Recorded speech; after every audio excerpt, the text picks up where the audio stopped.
Asan na yung bayad mo sa proteksyon?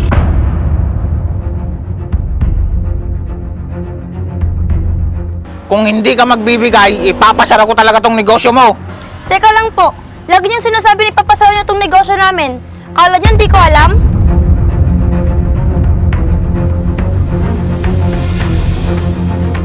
Puro kayo may kapit sa taas. Sino bang tinutukoy mo? Yung tito mo?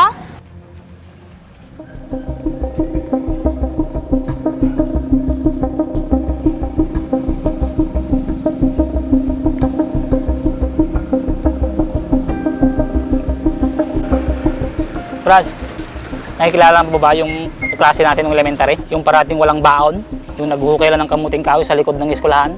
Oo, tapos yun na yung tanghalian niya. Ugaling taga-bundok. Ah, oo. Narinig ko nga eh. Nababalik daw siya dito sa Tarlac.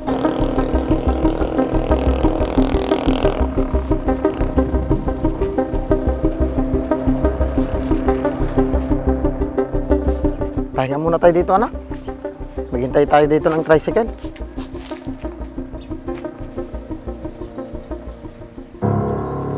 O, ayan na pala sila. Tara, lapitan natin. Tara.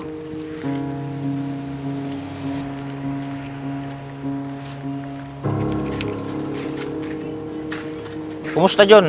Tagal nating di nagkita, ah.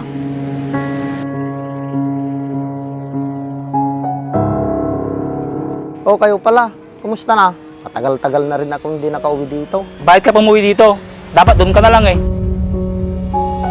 Kaya nga, di mo naman alam mamuhay dito. Mamamatay ka lang sa gutom. Ikaw naman, sinusubukan ko lang naman kung anong kapalaran ko dito. Mahirap kasing manirahan doon sa pinanggalingan ko. Laging daanan ng bagyo. Saka gusto kong mapag-aral si Jenny dito. Aba, may anak ka na pala. Asan yung nanay niya? Baka iniwan na sila kasi wala silang makain.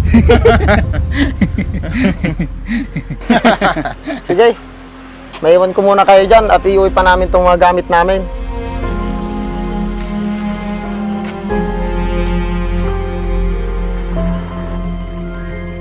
Tay, sino po ba yung mga yun?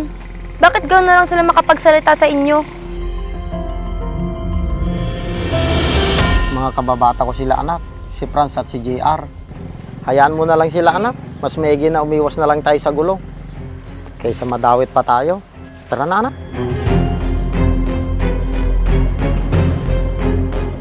Tignan mo, duwag pa rin hanggang ngayon. Tara. Tara pre.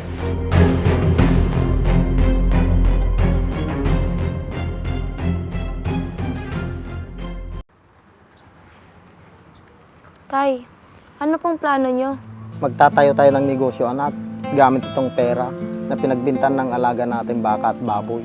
Talaga bang kaya nyo po akong pag-aralin dito?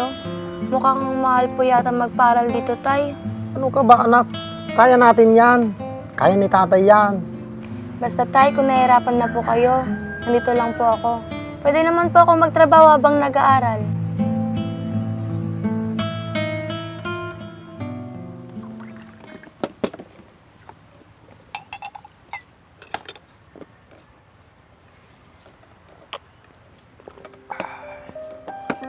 Ano pre? Kumusta naman? Nakakotong ka na ba? Oo naman, ako pa. Kaya nga tayo may panginom eh. Tsaka nanalo ako kanina sa talpakan.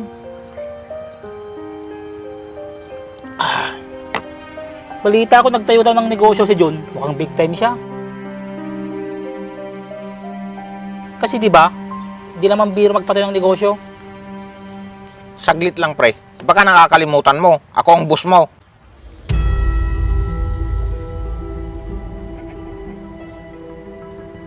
Alam mo naman na malakas ang kapit ko sa taas.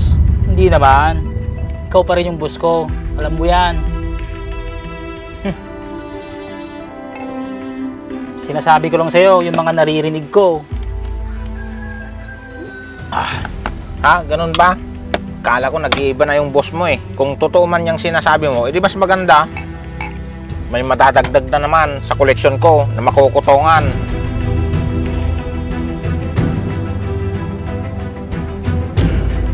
Oo nga no, boss. Galing mo talaga. Iba talaga kung may kapit ka sa taas.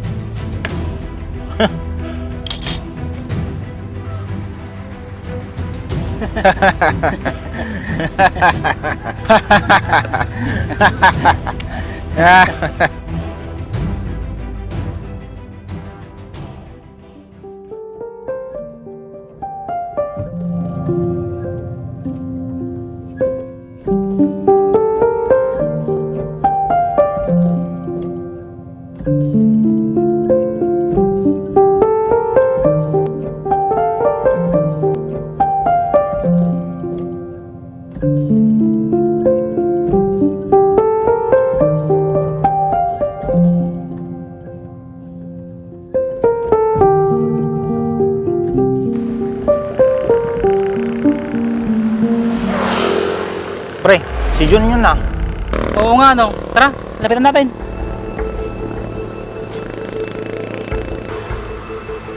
O Jun, ba't ka nagtatayo ng negosyo dito? Hindi mo ba alam na dapat ka munang magpaalam sa akin bago ka magpatayo? Saka hindi mo ba alam na may binabayaran sa akin kada linggo? Ganun ba? Nakakuha naman ako ng permit sa munisipyo. Saka kumpleto naman ako. Para maging legal ang mga papel ko. Aba, sumasagot ka pa. Sige, ganito na lang. Di ba marami kang alagang pato dyan? Bigyan mo na lang ako para may pulutan kami. Talo ako sa talpa ngayon, kaya mainit ang ulo ko. Kung hindi, ipapasara ko tong negosyo mo. Tsaka tatandaan mo, tuwing linggo magbibigay ka sa akin. Baka hindi mo alam, John. Malakas ang kapit sa taas. Hindi mo magugustuhan ng resulta. Tay, huwag ka maniwala sa mga yan. Hata naman nagayabang lang sila. Gusto ko lang nilang kotongan. Gustuin ko man anak. Kaya lang, may kapit yan si Franz. Tay, huwag kang matakot sa mga yan. Anak, di ba sabi ko sa'yo na mas maigi na umiwas na lang at sumabay sa agos? Ano John, magbibigay ka ba o hindi? Anak, ako nang bahala dito.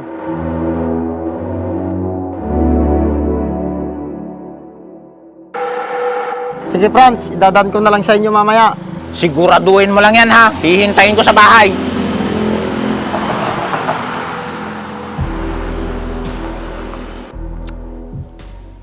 Paano kaya to? Mukhang mawawalan ako ng panglaman ng tiyan kapag nalaman nila. Oh, boss. Kaaga-aga. Ganyan ang mukha mo. May problema ka ba? Ano na naman pinagsasabi mo dyan? Wala ka nang pakialam doon. Nagtatanong lang naman, boss eh. Siya nga pala, isang linggo lang nakalipas nang pumatay kila Jun ah. Oo nga no. Tara, puntahan natin. Sige, boss.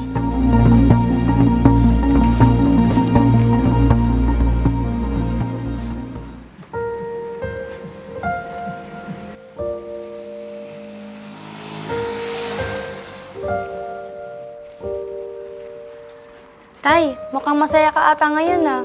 Siguro maganda yung benta mo ngayon. Oo anak, may nakuha na kasi akong mga suki natin na pwede natin hatiran ng tubig linggo-linggo. Talaga tay, magandang balita yan. Sana magtuloy-tuloy na.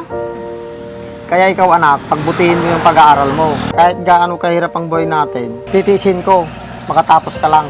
Opo tay, sa susunod ako naman babawi. At susuklian ko lahat ng paghihirap mo. Salamat anak. Tay, alam mo ba, may nalaman ako tungkol kay Franz.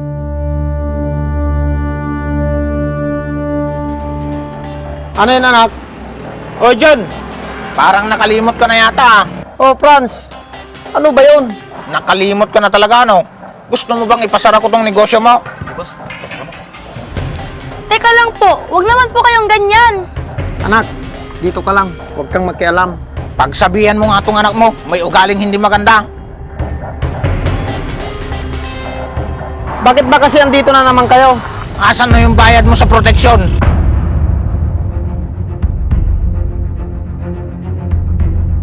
Kung hindi ka magbibigay, ipapasara ko talaga tong negosyo mo. Teka lang po, lagi niyang sinasabi ni Papa Sawi na itong negosyo namin. Kala niya hindi ko alam?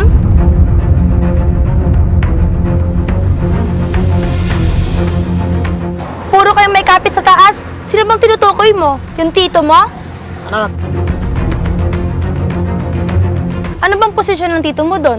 Utusan lang naman. At isa pa, tinanggal na siya doon. Boss, totoo ba yun? O ano, hindi ka makapagsalita ngayon? Kasi totoo, wala ka na ngayong pinagyayabang. Kaya tumigil na po kayo. Kala ko bigating ka pre. Tinawag pa kitang boss.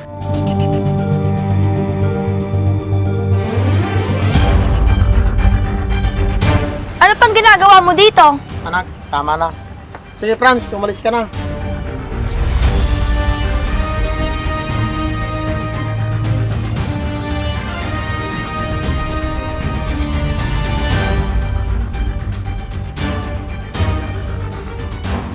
Salamat sa pagtatanggol, anak. Wala yun, Tay.